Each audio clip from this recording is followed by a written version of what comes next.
We can all agree that the statements made from the investigative team during the handling of this investigation were absolutely horrible.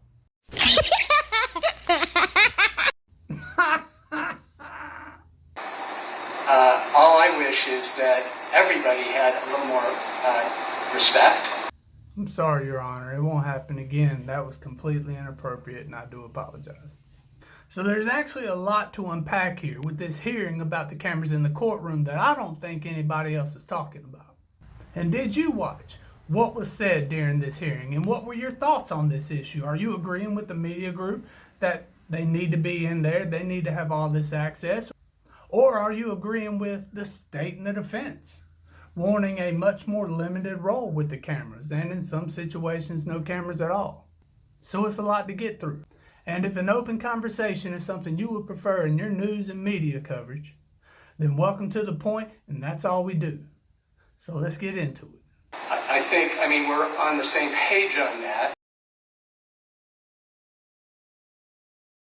It allows sort of that broader access that allows people to see sort of firsthand what is happening, and we think that's an important First Amendment right, Your Honor. That's a First Amendment right, to have cameras in the courtroom? No, Your Honor. Press access is absolutely, and public access, I think, is absolutely a First Amendment right. So the press and the public have full access to this courtroom? So really what we're hearing here from both sides of this discussion, this media group is saying that we have a right to be here. We have a right to cover this story. There is great interest in this story, and cameras have a role to play with the firsthand knowledge. And in fact, some of the victims' families had said this entire case has been shrouded in mystery. And there's a lot of confusion and speculation due to how the city of Moscow, the state of Idaho, Latah County has handled this case. They want the cameras. They want everybody to see what is going on, to include themselves, because there are still a lot of questions they don't even have answers to. And the media group is trying to make the point that they are providing firsthand knowledge, unscripted, unedited. But now, Judge is making the statement here that you saw. What are you talking about a constitutional right? To include me. And in this video right here, I was a little off myself, and I'll openly admit it. We don't necessarily have a constitutional right for cameras in the courtroom. When these laws were written, as far as media access in the courtroom, nobody at that time had any idea what this coverage would turn into. The interest people would have in the judicial system, the criminal justice system, true crime as a whole. And we are just in a situation right now where the laws haven't caught up to the times. And I think in the future, very soon, that is something we may see passed, written, so everybody has a standard. But we don't have constitutional rights to the cameras. We do have rights to media access. And a lot of these states will say, okay, we'll have the press in there, and the press can take notes, the press can report on their story. But people aren't wanting to hear what the media says about this.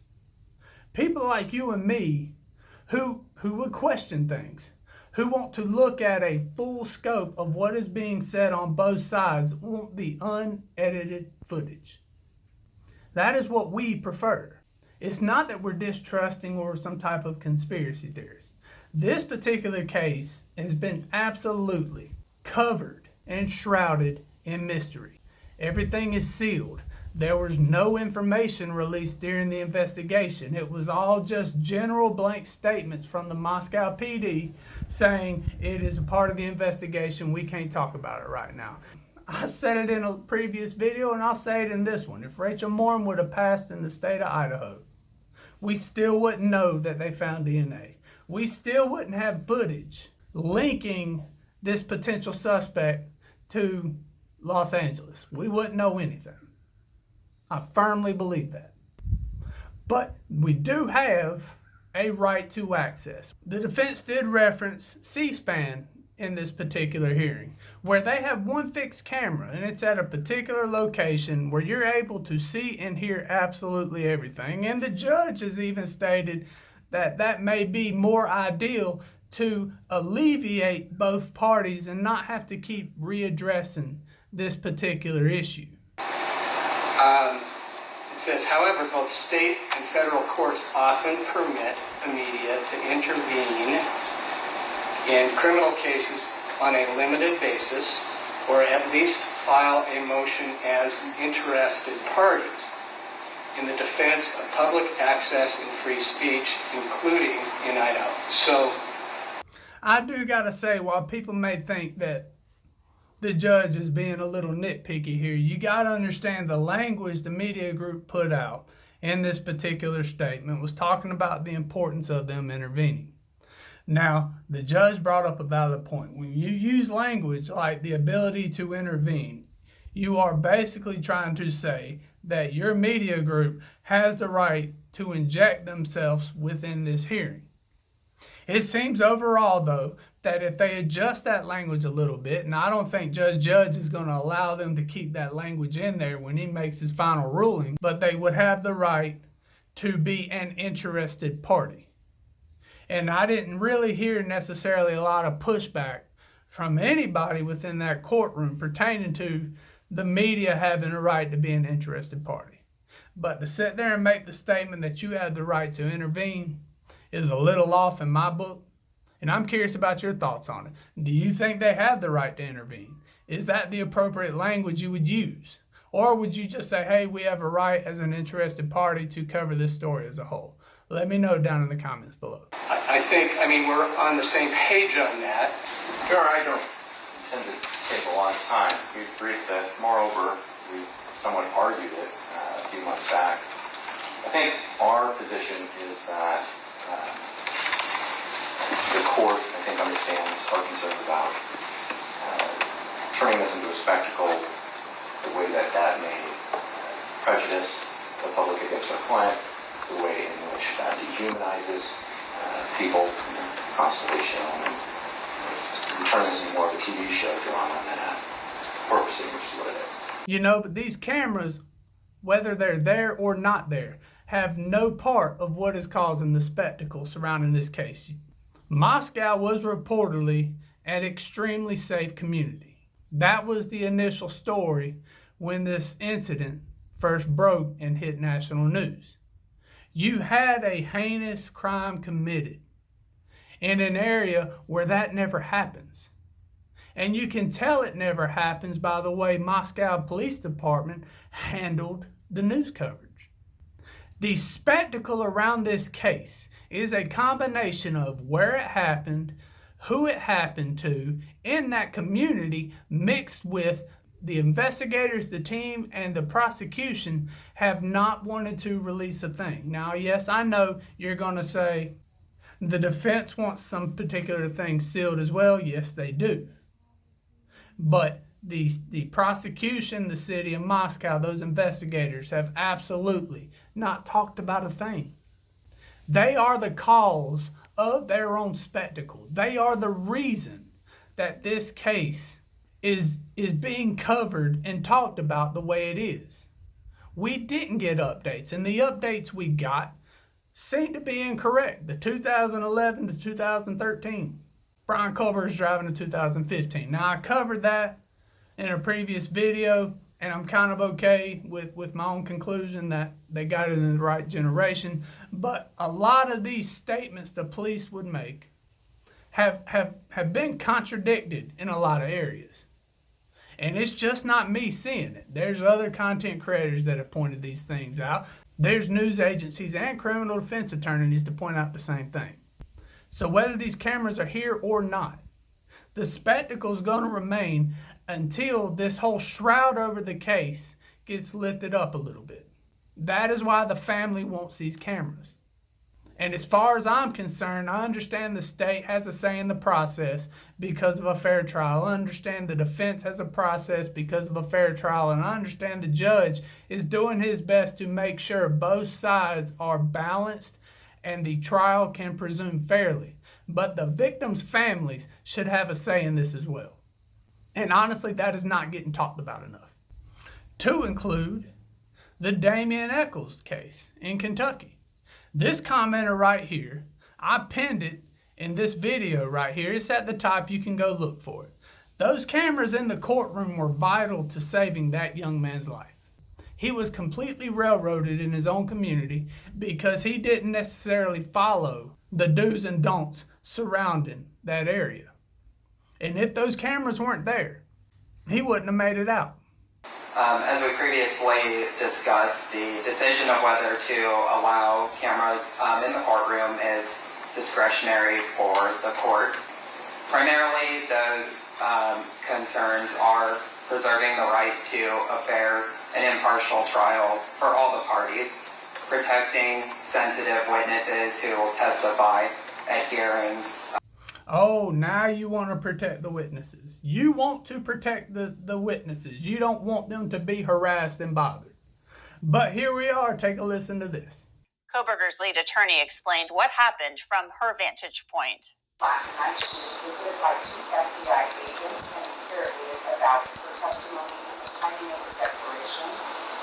That, in our view, impacts Mr. Koberger's due process rights and his rights to effective assistance of counsel.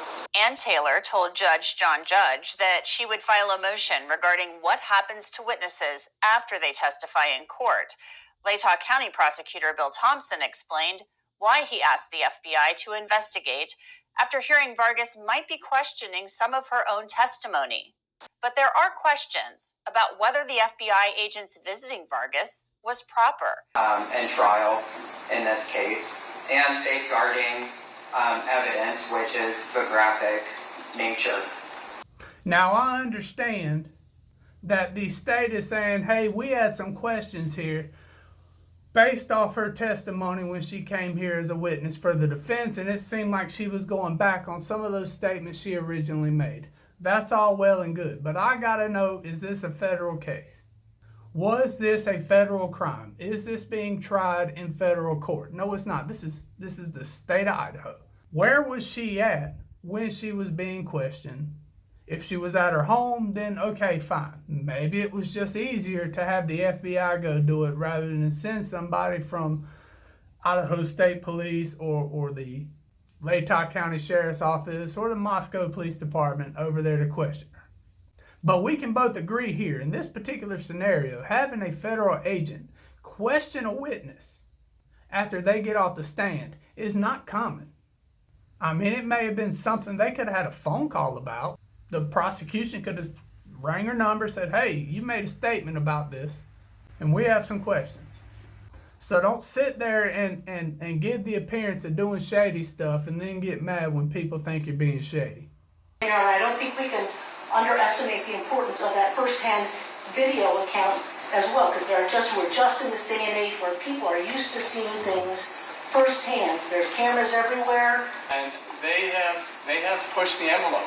Yeah. You see that how disinformation, misinformation is pumped out there along with the images and with the films. So how do we deal with that? It's not the same media now than it was 10 years ago with social media, for example. I can't control that. You can't control that. I understand that. I mean, it's going to happen anyway. All I wish is that everybody had a little more respect. Now, yes, the media, social media, to include myself, we're going to do what we do. You're not going to stop that. It's already started. It won't end. Whether you remove cameras altogether, we are going to continue to cover this particular story the way we cover this particular story. I would like to think in terms of being respectful. I've been pretty respectful and fair on both sides.